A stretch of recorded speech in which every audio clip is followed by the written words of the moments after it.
ما میخوایم امروز در مورد یه واقعه صحبت کنیم به اسم غدیر که در یک منطقه اتفاق افتاده. 100 خورده هزار نفر اونجا حاضر بودن. از 60,000 تا گفتن تا 145 60,000 تا. گفت اونایی که رفتن بگید برگردن، اونایی که نرسیدن وایسید تا برسن. و دین کامل شد. الیوم اکملت لکم دینکم.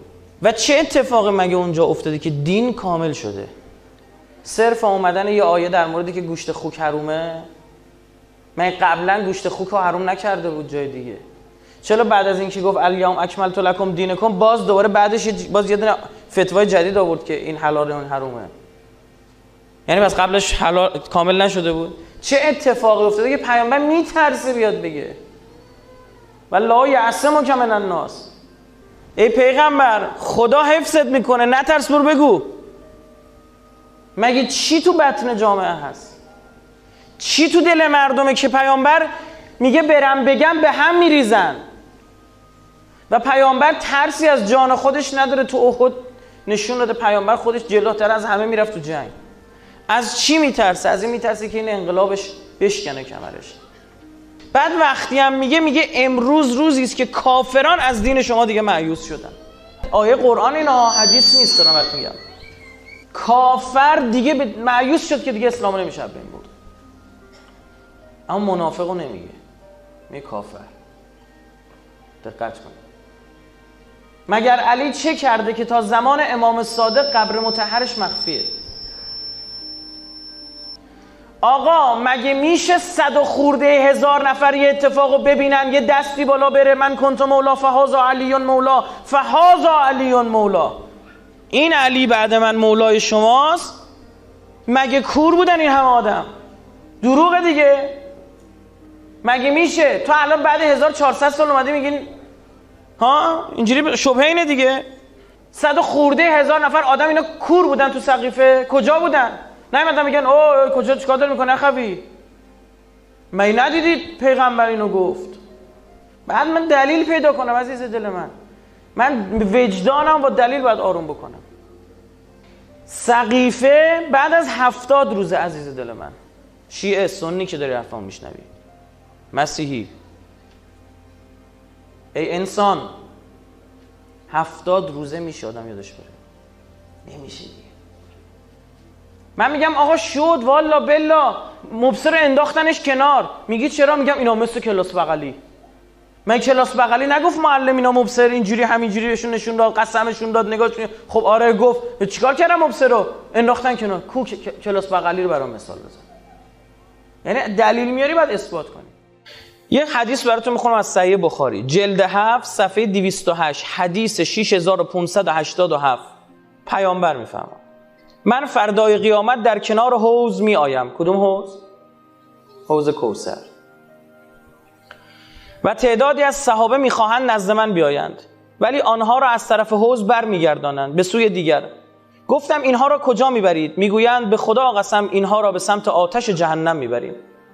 عرضه میکنم مگر اینها چه کار کردند؟ خطاب میآید درست است که اصحاب تو هستند ولی بعد از تو مرتد شدند و بدعتها گذاشتند و به دوران جاهلیت برگشتند. سپس گروه دیگری را اینگونه به سمت آتش میبرند و غیره. و از اینها هیچ کس از آتش نجات پیدا نمی کند مگر به اندازه حمل نعم. یعنی چی؟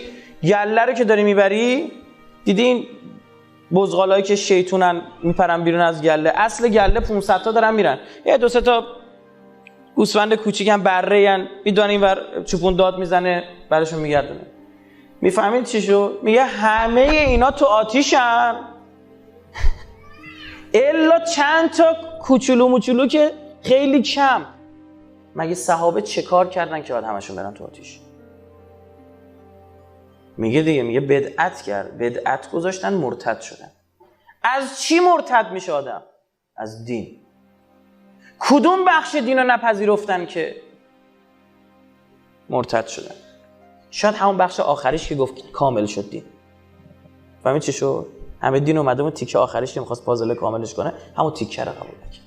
الا قلیل، یه چند تایش هم بودن قبول کردن. اونا چی بودن؟ کم بودن. جواب باید به من بدی. با این که صحیح بخاریه که بعد قرآن صحیح ترین کتاب روی کره زمینه که. پس چی شد؟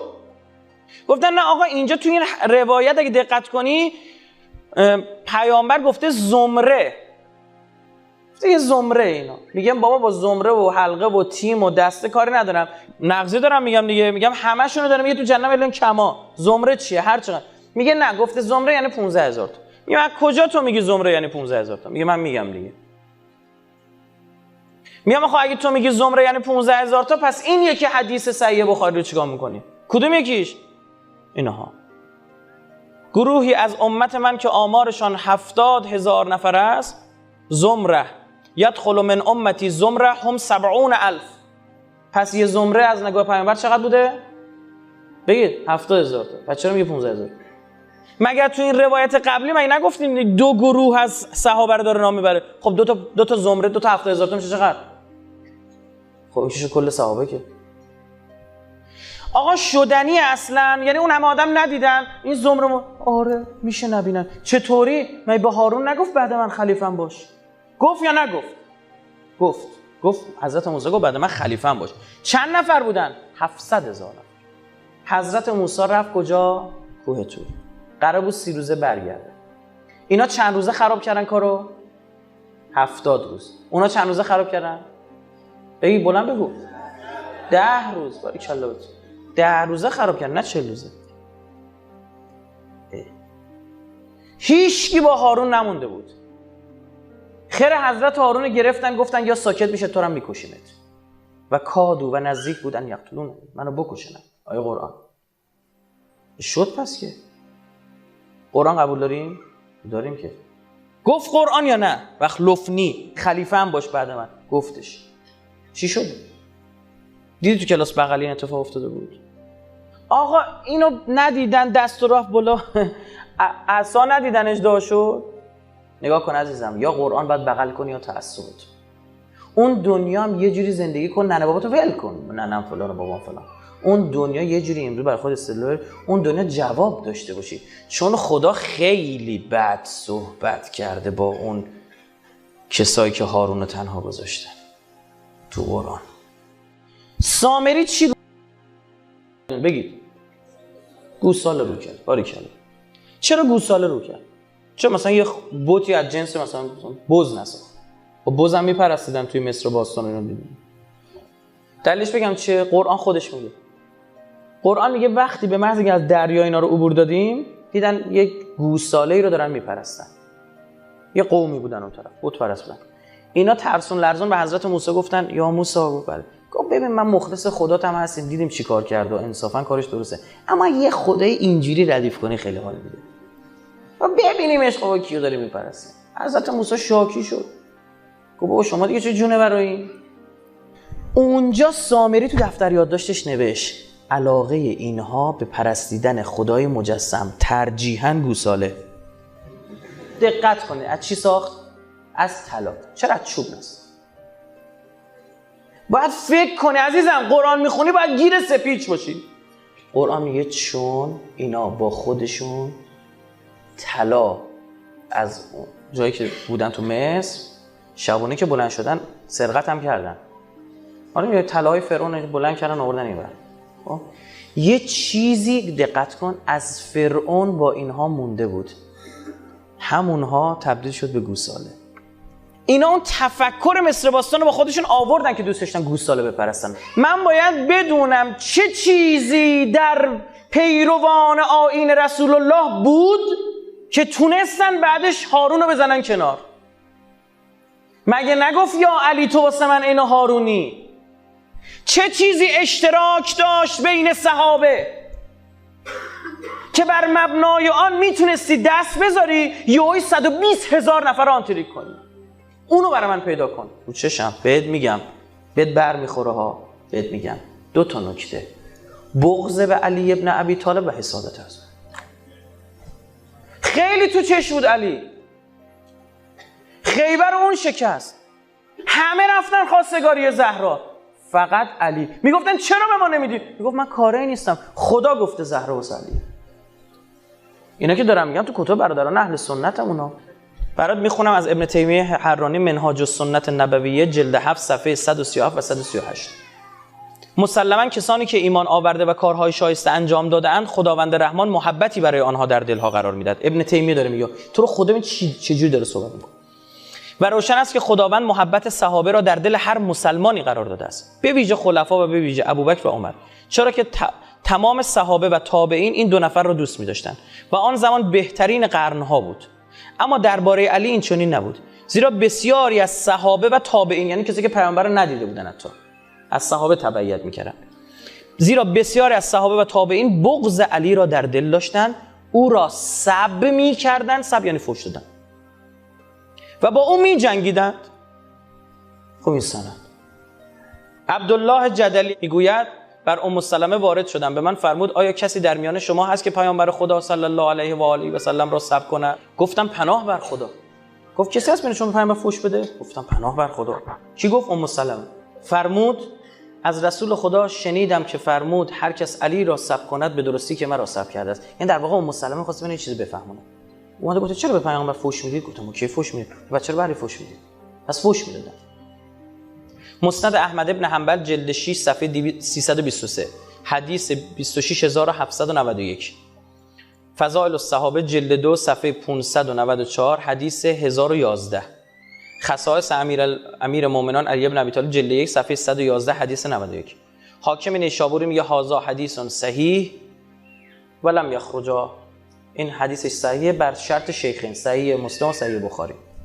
سامری گوساله‌شو که علم کرد دوست میدونست اینا گوساله دوست دارن بپرستن، فلذا بعد از اینکه امیرالمومنین برای اینکه کنار زده بشه تقریبا تمام آماده بوده، از خداشون بود، دنبال بهونه میگشتن یکی جریان رو شروع بکنه، یکی عین چی همه علاقه داشتن گوساله رو بپرستن، فقط دنبال میگشتن یکی گوساله علم بکنه. ای سامری قصه تو چیه؟ حضرت موسی میپرسید. قال جواب داد بصرتو بما لم یبصروا به، یه چیزی دیدم که بقیه ندیدن. فقبضتو، گرفتم، قبضه کردم، یه مشت برداشتم. قبضة من اثر الرسول، از رد پای رسول. که کدوم رسول؟ فنبذتها، انداختمشون گوساله. اینجوری معنی کردن، خیلی مبهمه ها. یعنی چی؟ چه اینجوری صحبت ما بگو از جای پای جبرئیل برداشتم. به کی برمیخورد؟ توجیه من چه اینجوری صحبت میکنه خدایا؟ فهم گفت در رد پای جبرئیل برداشتم، از رد پای موسی از رد پای هر دوتاشون برداشتم. ها چی میشد اینجوری میگه؟ نکته داره خدا گواهه. دیوانت میکنه بهت بگم. و کذالک سولت لی نفسی، و اینجوری بود که نفسم گولم زد. اسم شیطان اینجا وسط نیست، میگه خودم گولم زدم. سامری نمیتونست ببینه علی جانشی، نمیتونست ببینه هارون جانشی. اما اینا یعنی چی؟ گرفت کن فلان. یه حرف از امام غزالی براتون میخونم. امام غزالی دیگه بزرگان اهل سنت. از خطبه های رسول گرامی اسلام خطبه آن حضرت به اتفاق همه مسلمانان در روز عید قدیر خم است که در آنجا فرمود هر کس من مولا و سرپرست او هستم، علی مولا و سرپرست اوست. عمر پس از این فرمایش رسول خدا، من نمیگم والله بله دارم سند برات میارم، به علی این گونه تبریک گفت: افتخار افتخار ای ابوالحسن، تو اکنون مولا و رهبر من و هر مولای دیگری هستی. این سخن عمر حکایت از تسلیم او در برابر فرمان پیامبر و امامت و رهبری علی و نشانه رضایتش از انتخاب علی به رهبری امت دارد. غزالی داره میگه اما پس از گذشت آن روزها عمر تحت تأثیر هوای نفس و علاقه به ریاست و رهبری سولت لی نفسی، نفسم گولم زد، به رهبری خودش قرار گرفت و استوانه خلافت را از مکان اصلی تغییر داد و با لشکرکشی ها، برافراشتن پرچم ها و گشودن سرزمین های دیگر راه امت را به اختلاف و بازگشت به دوران جاهلی هموار کرد. برگردون به اون گذشته. گذشته چی؟ جاهلی. پس آن عهد را پشت سر خود انداختند. ببین چه کلمه استفاده کرده این امام غزالی. چی میگه؟ میگه فنبذوه وراء ظهورهم. عمدن از نبذه استفاده میکنه. و در برابر آن بهای ناچیز به دست آوردند و چه بد معامله‌ای کردند. و زمانی که رسول خدا از دنیا رفت پیش از رحلت فرمود کاغذ و دواتی برای من بیاورید تا مشکل شما را در امر خلافت پس از خودم حل کنم و کسی را که مستحق آن است برای شما ذکر نمایم. عمر گفت به سخنان این مرد توجه نکنید، او هذیان میگوید. کاغذی رو که برای پیامبر می‌خواستن بیارن گرفت، کند، پرت کرد اون طرف، دعوا درست شد. پیامبر گفت برید از پیش من. چی می‌خواست بنویسه؟ سامری گفت من یه چیزی رو دیدم که بقیه ندیدن. چیکار کردم؟ فقبضت، گرفتم. قبضتن من، بگو اثر رسول، چیزی که رسول میخواست چیکار کنه؟ جا بذاره بعد خودش. سولت لی نفسی، گولم زد. همون اتفاقا که تو بنی اسرائیل افتاد تو سر همین جا هم افتاد. به همین سادگی علی کنار زده شد. گوساله ها علم شدن، سامری ها گوساله ها علم کردن به خاطر مسائل نمیتونستن ببینن. و چقدر عجیب قرآن آیه آورده.